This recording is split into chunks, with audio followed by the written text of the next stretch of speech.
ஆண்டவர் காட்டுகிற ஒளியில் நடப்பவர்களாகவும் அவரால் மீட்கப்படுபவர்களாகவும் நீங்களும் நானும் நமது வாழ்வை நெறிப்படுத்திக் கொள்ள இன்றைய இறை வார்த்தைகள் வழியாக நாம் அத்துணை பேரும் அழைக்கப்படுகின்றோம்.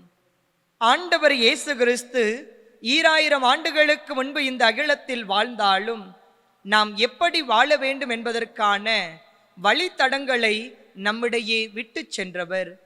இந்த இயேசுவுக்கு உகந்தவர்களாகத்தான் நாம் ஒவ்வொருவரும் நமது வாழ்வை வளப்படுத்திக் கொள்ள ஒவ்வொரு புதிய நாளும் நமக்கு தரப்படுகிறது. இந்த புதிய நாளில் கூட இறைவனுக்கு உகந்தவர்களாக நமது செயல்களை நாம் அமைத்து கொள்ள முயற்சிக்க வேண்டும்.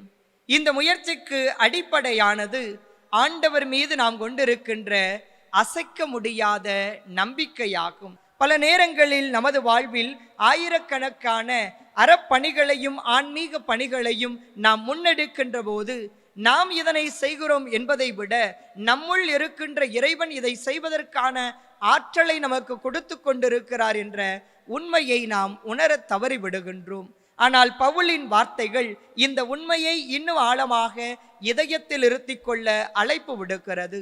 நாம் நன்மை செய்பவர்களாக இருக்கிறோம் என்றால் நன்மை செய்த இறைவன் நம்மோடு இருக்கிறார். இந்த நன்மைத்தனத்தை தொடர்ந்து முன்னெடுத்து செல்வதற்கான ஆற்றலை தந்து கொண்டிருக்கிறார். அந்த கடவுளின் துணையோடு இன்னும் அபரிவிதமான நன்மைகளை காணுகிற மக்களுக்கெல்லாம் செய்பவர்களாக, காணுகிற மக்களின் மீதெல்லாம் பரிவு காட்டுகிற மனிதர்களாக நமது வாழ்வை நாம் அமைத்து கொள்ள முடியும். எப்போது நம்முடைய செயல்பாடுகள் அனைத்தும் இறைவனுக்கு உகந்த செயல்களாக அமைகிறதோ அப்போது கடவுள் நமது செயல்களை கண்டு மகிழுபவராக இருக்கின்றார். அந்த மகிழ்ச்சியின் அடையாளமாக அந்த மகிழ்வை அவர் நம்மோடு பகிர்ந்து கொள்ளுகின்றார். ஒவ்வொரு நாளும் இறைவன் நமக்கு தருகின்ற புதிய நாளாக இருந்தாலும் இந்த புதிய நாள் என்பது கடவுள் நம்மோடு இருக்கிறார், இன்னும் அபரிவிதமான நன்மைகளை செய்வதற்கான ஒரு நாளாக இந்த நாளை நமக்கு தந்திருக்கிறார் என்ற உண்மையை உணர்ந்தவர்களாக கடவுள் கொடுக்கின்ற மகிழ்ச்சியை நாமும் மற்றவரோடு பகிர்ந்து கொண்டு நம்மால் இயன்ற நன்மைத்தனங்களை தொடர்ந்து முன்னெடுத்து செல்லுபவர்களாக நமது வாழ்வை நாம் அமைத்து கொள்ள வேண்டும். இந்த நன்மைகளை முன்னெடுத்து கொண்டு செல்வதும் மகிழ்வை மற்றவரோடு பகிர்ந்து கொண்டு வாழ்வதும் அவ்வளவு எளிதானது அல்ல. எப்போது ஆண்டவருக்கு உகந்தவர்களாக நீங்களும் நானும் நமது வாழ்வை நெறிப்படுத்தி கொள்ள வேண்டும் என்ற எண்ணத்தில் செயல்பாடுகளை செய்ய துவங்குகிறோமோ அப்போதே ஆயிரக்கணக்கான இடர்பாடுகளை நாம் சந்திக்க நேரிடும். பலவிதமான ஏச்சு பேச்சுக்களை நமது வாழ்வில் நாம் சந்திக்க நேரிடும். இயேசுவின் பாதை எளிதான பாதை அல்ல, சவால்கள் மிகுந்த பாதை. பலவிதமான இன்ப துன்பங்களுக்கு மத்தியிலும் கூட இந்த பாதையில் பயணம் செய்பவர்களாக நீங்களும் நானும் நமது வாழ்வை அமைத்து கொள்ள வேண்டும். நாம் அறிந்த அத்துணை புனிதர்களின் வாழ்வாக இருக்கட்டும், எல்லோருடைய வாழ்வையும் நாம் சீர்தூக்கி பார்க்கிற போது எண்ணற்ற இடர்பாடுகளுக்கு மத்தியில் தங்கள் வாழ்வை அவர்கள் இயேசுவின் மீது உறுதியான நம்பிக்கையில் கட்டமைத்தவர்கள் என்பதை நாம் உணர்ந்து கொள்ள முடியும். ஒரு முள் செடியில் வளர்ந்து நிற்கின்ற ரோஜா மலரை போல கரடு முரடான பலவிதமான இன்னல்களும் இடையூறுகளும் சூழ்ந்திருக்கின்ற பாதையில் பயணம் செய்கின்ற நமது வாழ்வு காண்போரின் கவனத்தை ஈர்க்கின்ற அந்த ரோசா மலரை போல நமது வாழ்வும் நமது செயல்கள் மூலமாக மற்றவரால் கவரப்படும்.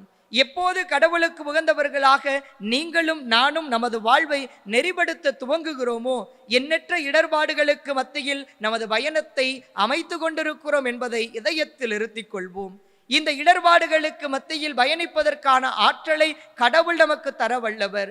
பல நேரங்களில் நான் மக்களிடையே சொல்லுவது உண்டு, பலவிதமான இடர்பாடுகள், எதிர்பாராத திருப்பங்கள் வாழ்வில் வருகிறது என்றால் இதை எதிர்கொள்வதற்கான ஆற்றல் நம்மிடம் இருக்கிறது என கடவுள் நம்புகிறார். இந்த இடர்பாடுகளை எதிர்கொள்வதற்கான ஆற்றலை அவர் நம்மோடு இருந்து நமக்கு வழிநடத்தவிருக்கின்றார். இந்த கடவுளின் உடனிருப்பு நம்மோடு இருக்கிறது. நம் வாழ்வில் இன்று இந்த நிமிடத்தில் மேலோங்கி இருக்கின்ற எண்ணற்ற விதமான பிரச்சனைகளையும் எதிர்கொள்வதற்கான ஆற்றலை இந்த கடவுள் தந்து நம்மை வழிநடத்தவிருக்கிறார் என்ற ஆழமான நம்பிக்கையை நாம் நமது நம்பிக்கையாக மாற்றிக்கொண்டு நம்பிக்கையோடு இந்த கடவுள் காட்டுகிற பாதையில் நாம் நமது பயணத்தை அமைத்து கொள்ள வேண்டும். நாம் அறிந்த அத்துணை புனிதர்களும் இப்படி தங்கள் நம்பிக்கையை உறுதியாக இயேசுவின் மீது பதிய வைத்து தங்கள் வாழ்வை அமைத்து கொண்டவர்கள்தான். எண்ணற்ற விதமான இடர்பாடுகளை சந்தித்த போதும் கூட கடவுள் தங்களோடு இருக்கிறார் என்ற ஆழமான நம்பிக்கையில் அனைத்தையும் துச்சமென கருதி தங்கள் வாழ்வை இயேசுவுக்கென அர்ப்பணித்தவர்கள்.